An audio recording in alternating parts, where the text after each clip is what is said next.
शुभ संध्या मोर समस्त छात्र छात्री एवं जो मैंने प्रिपेयर होती गुरुत्व भाव में जो मैंने प्रिपेयर होती से बहुत बहुत शुभेच्छा एवं जो आपर जो टीजीटी ओडियार जो समस्त जो आशायी शिक्षक शिक्षयित्री होगा चाहते से भिडियोटी एवं आमर जो पीजी ओडिया जो पीजी करने चाहते एमफिल करने चाहते एवं से भिडियोटी तेणु आम मैंने जो पढ़ुलु नाथ साहित्य जब नाथ साहित्य तार थियोरी एवं थियोरी सहित तार सर्ट क्वेश्चन गोटे कौन कर आलोचना करदे यह हूँ तुम मानकर द्वितीय वीडियो जहाँ हूँ नाथ साहित्य उपरे जो नाथ साहित्य उपरे एवं जो परीक्षा पढ़ा भाया बा संभाव्य उत्तर गुड़ी को कौन कर आलोचना करदे तेणु आपर जो रही जो टीजीटी ओडिया शिक्षक होगापी जो आप सिलेबस अनुजाई मुझे गोटे पर गोटे कौन करुचे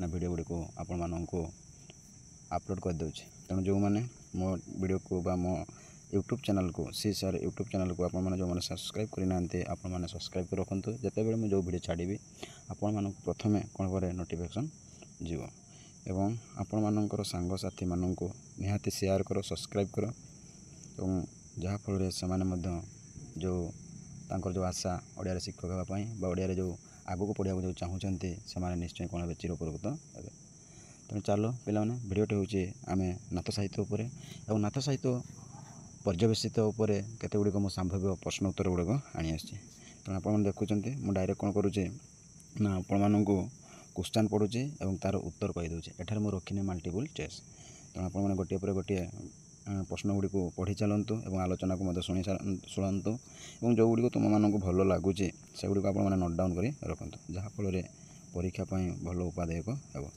तेणु चल प्रथम आम पढ़ा ये नाथ साहित्य तार सर्ट क्वेश्चन गुड़िक ना देख से प्रथम कौन कही ना नाथ साहित्य जो कही प्रथम कौन कही अमर कोश गीता क्यों दुई जन कथोपकथन शैली रचित तेणु प्रथम होती किए ना गुरु आदिनाथ एवं शिष्य किए लई शिष्य लई द्वारा ये अमर कोश गीता कथोपकथन शैली कौन है रचित होई अछि पे भेरी भेरी इंपोर्टाट जो मुझे नाथ साहित्य जो पढ़े से तुम मानक मुझे यह हूँ गुरुत्वपूर्ण प्रश्न ये से पकईदेव जो अमर कोश गीता क्यों शैली रचित होती गद्य शैली कि पद्य शैली कथोपकथन शैली रचित हो तेणु तुम मैंने मन रखि जे अमर कोश गीताटी कौ शैली ना कथोपकथन शैली रचित होती एठार जो दुई जन कहले जो दुई जन लेखक चर्चासिद्ध लेखक से होती गुरु आदिनाथ और शिष्य होती लई तापर देख 2 नंबर क्वेश्चन कौन कौन ना मत्स्येन्द्र नाथ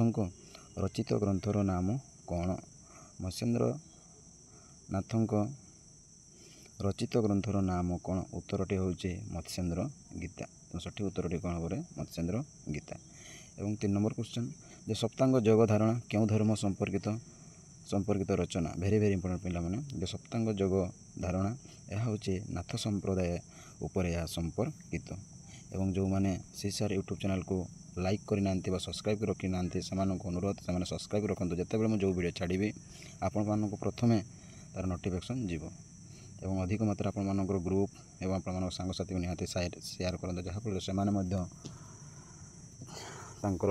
आशा आकांक्षा सब पूर्ण हो तेणु तेणु समस्त को यही सी सर यूट्यूब चैनल तरफ समस्त हार्दिक पुणी शुभेच्छा तापर देख 4 नंबर ना नवनाथंकर नाम उल्लेख कर जो 9 जन रही नवनाथ मु आलोचना करते आम जो नाथ साहित्य उपर जो आलोचना करूँ जो थियोरी जो पढ़ी से मुझे नवनाथों उपर मुझे तेणु ये आउ थे शुण जे कौन हो प्रथमे बा से 9 जन होती किए ना जड़े होती आदिनाथ तापर मत्स्येन्द्रनाथ तापर आउ जन होती गोरखनाथ तापर देखो आउ जन हूँ जालंधरनाथ तापर आउ जन होती साबरीनाथ बा तार अन्य नाम हूँ सत्यनाथ एवं आउ जन होती चौरांगी नाथ और आउ जन होती कक्षती नाथ ताको आउ कौन कहुए ना चरपट नाथ तापर देख आउ जन होती गाहाणी नाथ आउ जन हो लास्ट होती गोपीचंद्र नाथ बा ताको अन्य नाम कौन हो ना गोविंद चंद्र नाथ बोली आम कही था तेणु एठारे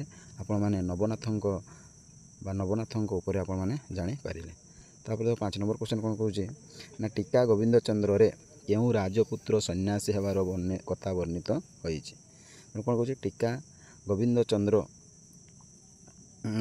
ଚନ୍ଦ୍ରରେ କେଉଁ ରାଜପୁତ୍ର ସନ୍ନ୍ୟାସୀ ହେବାର କଥା ବର୍ଣ୍ଣିତ ହୋଇଛି? ଉତ୍ତରଟି ହେଉଛି ମୁକୁତା ଦେଶ।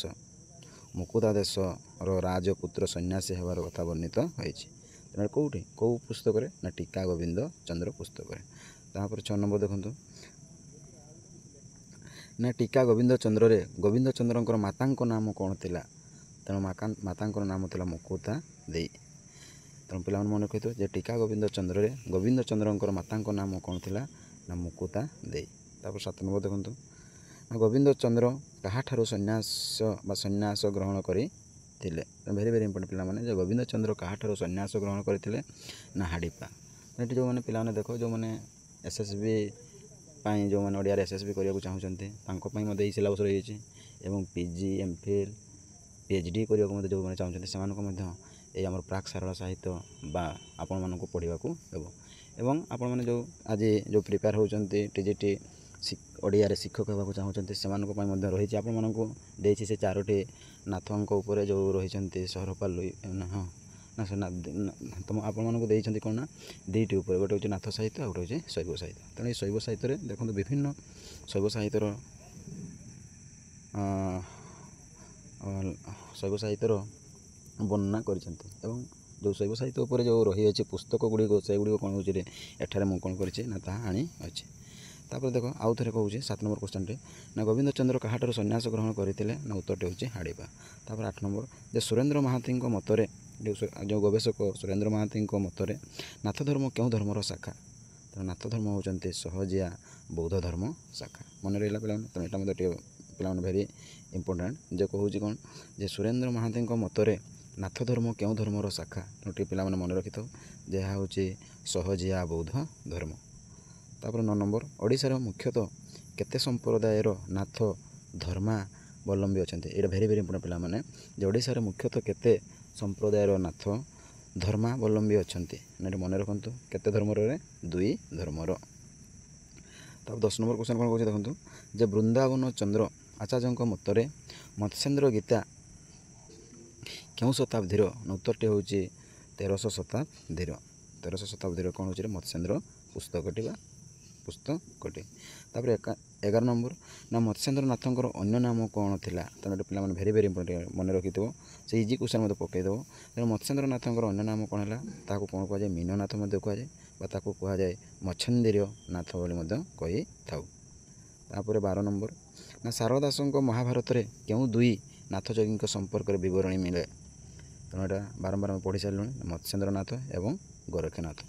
ତାପରେ 13 ନମ୍ବର କ୍ୱେଶ୍ଚନ୍, ଯେ ଲୁଇପାଦ ଓ ମତ୍ସ୍ୟେନ୍ଦ୍ରନାଥଙ୍କୁ ଏକ ଓ ଅଭିନ୍ନ କହିବାର କାରଣ କ'ଣ? ଏକ ଅଭିନ୍ନ କହିବାର କାରଣ କ'ଣ? ନା ଲୁଇ ଶବ୍ଦର ଅନ୍ୟ ଏକ ଅର୍ଥ ହେଉଛି ମତ୍ସ୍ୟ ଉଦର ହୋଇଥିବାରୁ ତାଙ୍କୁ କ'ଣ କହିଥାଉ? ତାଙ୍କୁ ଅଭିନ୍ନ ବା ଅଭିନ୍ନ ବୋଲି ଆମେ କହିଥାଉ। ତାପରେ 14 ନମ୍ବର ଦେଖ, ଯେ ଗୋରଖନାଥ କାହାର ଶିଷ୍ୟ? ଗୋରଖନାଥ ହେଉଛନ୍ତି ମତ୍ସ୍ୟେନ୍ଦ୍ରନାଥଙ୍କର ଶିଷ୍ୟ। ତେଣୁ ଗୋରଖନାଥ କାହାର ଶିଷ୍ୟ? ନା ମତ୍ସ୍ୟେନ୍ଦ୍ରନାଥଙ୍କର ଶିଷ୍ୟ ଥିଲେ। ତାହେଲେ ମତ୍ସ୍ୟେନ୍ଦ୍ରନାଥଙ୍କର ଗୁରୁ କିଏ? ଏଇଟା ମଧ୍ୟ କ୍ୱେଶ୍ଚନ୍ ହେଇପାରିବ ନା। ତେଣୁ ଗୁରୁ ହେଉଛନ୍ତି କିଏ? ନା ଗୋରଖନାଥ। ତାପରେ ଦେଖନ୍ତୁ 14 ଗଲା। 15 ନମ୍ବର କ୍ୱେଶ୍ଚନ୍ କ'ଣ କହୁଛି? ନା କାହାକୁ ନାଥ ଧର୍ମର ଆଦି ପ୍ରବର୍ତ୍ତକ ଭାବରେ ଗ୍ରହଣ କରାଯାଏ? Very very important. ତେଣୁ କାହାକୁ ନାଥ ଧର୍ମର ଆଦି ପ୍ରବର୍ତ୍ତକ ଭାବେ ଗ୍ରହଣ କରାଯାଏ? ନା ସ୍ୱୟଂ ଶିବକୁ ସେମାନେ କ'ଣ କରିଛନ୍ତି ଦେବତା ଆକାରରେ ବା ତାକୁ ପ୍ରବର୍ତ୍ତକ ଭାବରେ ସେମାନେ ଗ୍ରହଣ କରିଛନ୍ତି। ଏବଂ ଆଉ ଥରେ ମୁଁ କହୁଛି, ଶ୍ରୀ ୟୁଟ୍ୟୁବ୍ ଚ୍ୟାନେଲ୍କୁ ଆପଣମାନେ ଲାଇକ୍, ସବସ୍କ୍ରାଇବ୍ ଏବଂ ଆପଣମାନଙ୍କର ମତାମତ ଦିଅନ୍ତୁ। ଯେଉଁଗୁଡ଼ିକ ଆପଣମାନଙ୍କ ଦରକାର ସେଗୁଡ଼ିକ ମୋତେ ମେସେଜ୍ କରନ୍ତୁ। ନିହାତି ମୁଁ ଚେଷ୍ଟା କରିବି ଆପଣମାନଙ୍କୁ ସେଇ ବିଷୟ ଉପରେ ଆପଣମାନଙ୍କୁ ନିହାତି ମୁଁ ଭିଡ଼ିଓ ଆଣିଦେବି। ତେଣୁ ଆପଣମାନେ ସବୁବେଳେ ସେୟାର କରି ରଖନ୍ତୁ, ଲାଇକ୍ କରି ରଖନ୍ତୁ ଏବଂ ସବସ୍କ୍ରାଇବ୍ କରି ରଖନ୍ତୁ ଶ୍ରୀ ୟୁଟ୍ୟୁବ୍ ଚ୍ୟାନେଲ୍କୁ। ତେଣୁ ଆପଣମାନଙ୍କୁ ଆଉ ଥରେ ମୁଁ ହାର୍ଦ୍ଦିକ ଶୁଭେଚ୍ଛା ଏବଂ ଆଶା କରୁଛି ସମସ୍ତେ ଭଲରେ ରହିଥାଉ, ପରିବାର ମଧ୍ୟ ଭଲରେ ରହିଥାଉ। ତେଣୁ ମୁଁ ଯେତେବେଳେ ଯେଉଁ ଭିଡ଼ିଓଟି ଛାଡ଼ିବି ତେଣୁ ଆପଣମାନଙ୍କୁ ପ୍ରଥମେ କ'ଣ କରେ ମୋର ନୋଟିଫିକେସନ୍ ବା ଆପଣ ପାଖକୁ ନିହାତି ପ୍ରଥମେ କରି ନୋଟିଫିକେସନ୍ ଯିବ। ତାପରେ 16 ନମ୍ବର ଦେଖ, ଯେ ନାଥମାନେ କାହିଁକି ନିଜକୁ ଶିବଗାତ୍ରୀ ବୋଲି କହନ୍ତି? କାହିଁକି କହିଥାନ୍ତି? ନା ଯୋଗୀ ଜାତି ସ୍ୱୟଂ ଶିବଙ୍କ ଠାରୁ ଜାତ ହୋଇଥିବାର ବିଶ୍ୱାସ ଥିବାରୁ ସେମାନେ କ'ଣ କହୁଥାନ୍ତି? ଶିବଗୋତ୍ରୀ ବୋଲି ନିଜକୁ ସେମାନେ କହିଥାନ୍ତି। ତାପରେ 17 ନମ୍ବର, ଯେ ନାଥ ଜାତି ବ୍ରାହ୍ମଣ କନ୍ୟାର ଗର୍ଭରୁ ଓ ଅବଧୂତଙ୍କ ଔରେସ୍ୟରୁ ଜାତ ବୋଲି କେଉଁଥିରେ ଉଲ୍ଲେଖ ରହିଛି? କେଉଁଥିରେ ଉଲ୍ଲେଖ ରହିଛି ନା ପରାଶର ପଦ୍ଧତିରେ ଉଲ୍ଲେଖ ରହିଛି। ଯେଉଁ ନାଥ ଜାତି ବ୍ରାହ୍ମଣ କନ୍ୟାର ଗର୍ଭରୁ ଅବଧୂତଙ୍କର ଔରସ୍ୟରୁ ଜାତ ବୋଲି ପରାଶର ପଦ୍ଧତିରେ ଉଲ୍ଲେଖ ରହିଛି। ତାପରେ 18 ନମ୍ବର ଯେ ଗୋରଖନାଥ ଅନ୍ୟ କେଉଁ ନାମରେ ପରିଚିତ? ଗୋରଖନାଥ ଅନ୍ୟ କେଉଁ ନାମରେ ପରିଚିତ? ଗୋରଖନାଥ ଅର୍ଥାତ୍ ହେଉଛି ଅନ୍ୟ କେଉଁ ନାମରେ ନା ଗୋରକ୍ଷନାଥ ନାମରେ ସେ ପରିଚିତ। ଏବଂ 19 ନମ୍ବର ଶିଶୁବେଦ ରଚନା ପଦ୍ଧତି କ'ଣ? ନା ଏଇଟା ଭେରି ଭେରି ଇମ୍ପୋର୍ଟାଣ୍ଟ ପିଲାମାନେ। ଯେ ଶିଶୁବେଦ ରଚନା ପଦ୍ଧତି କ'ଣ? ନା ଦେଖ ପ୍ରଥମେ ଗୋଟିଏ ଶ୍ଳୋକ ତାପରେ ତା'ର ଗଦ୍ୟ ରୂପ। ଭେରି ଭେରି ଇମ୍ପୋର୍ଟାଣ୍ଟ ପିଲାମାନେ। ଯେ ଶିଶୁବେଦ ରଚନା ପଦ୍ଧତି କିଭଳି ବା କିଭଳି ତା'ର ଶୈଳୀ। ତ ଶିଶୁବେଦ ରଚନାର କିଭଳି ଶୈଳୀ ନା ପ୍ରଥମେ କ'ଣ ରହିଥିବ? ଶ୍ଳୋକ ରହିଥିବ, ତାପରେ ତା'ର କ'ଣ ରହିଥିବ ନା ଗଦ୍ୟ ରୂପ ରହିଥିବ। ଚାଲନ୍ତୁ ତାପରେ 20 ନମ୍ବର କ୍ୱେଶ୍ଚନ୍ ଯେ ମତ୍ସ୍ୟେନ୍ଦ୍ର ନାଥଙ୍କୁ ମୀନନାଥ କାହିଁକି କୁହାଯାଏ? ନା 20 ନମ୍ବର କ୍ୱେଶ୍ଚନ୍ କ'ଣ କହୁଛି ନା ମତ୍ସ୍ୟେନ୍ଦ୍ର ନାଥଙ୍କୁ ମୀନନାଥ କାହିଁକି କୁହାଯାଏ? ନା କିମ୍ବଦନ୍ତୀ, ଏଇଟା କିମ୍ବଦନ୍ତୀ ପିଲାମାନେ ଟିକେ ମିଷ୍ଟେକ୍ ହେଇଛି, ଟିକେ କ'ଣ ହେବ କିମ୍ବଦନ୍ତୀ ଅନୁସାରେ ସେ ମୀନ ରୂପରେ ଶିବଙ୍କ ମୁଖରୁ ଯୋଗବିଦ୍ୟା ଶୁଣିଥିବାରୁ ତେଣୁ ତାହାକୁ ମୀନନାଥ ବୋଲି କହିଥାଉ। କାହାକୁ? ନା ଏଇ ମତ୍ସ୍ୟେନ୍ଦ୍ର ନାଥଙ୍କୁ। କାହିଁକି? ନା କେମିତି? ନା ମୀନ ରୂପରେ ଶିବଙ୍କ ମୁଖରୁ ଯୋଗବିଦ୍ୟା ଶୁଣିଥିବାରୁ ମତ୍ସ୍ୟେନ୍ଦ୍ର ନାଥଙ୍କୁ ମୀନନାଥ ଆମେ କହିଥାଉ ବା ତା'ର ପରିଚୟ। ତାପରେ 21 ନମ୍ବର କ'ଣ କହୁଛି ନା ମତ୍ସ୍ୟେନ୍ଦ୍ର ନାଥଙ୍କୁ ସ୍ୱୟଂ ଅବଲୋକିତେଶ୍ୱର ରୂପେ କେଉଁ ଦେଶରେ ଗ୍ରହଣ କରାଯାଏ? ନା କେଉଁ ଦେଶରେ? ନା ନେପାଳ ଦେଶରେ। ତାପରେ ଛାଡ଼ 22 ନମ୍ବର କ୍ୱେଶ୍ଚନ୍ କ'ଣ କହୁଛି ନା ନେପାଳରେ ମତ୍ସ୍ୟେନ୍ଦ୍ର ନାଥଙ୍କ ସ୍ମୃତିରେ କେଉଁ ଯାତ୍ରା ପ୍ରତିବର୍ଷ ପାଳିତ ହୁଏ?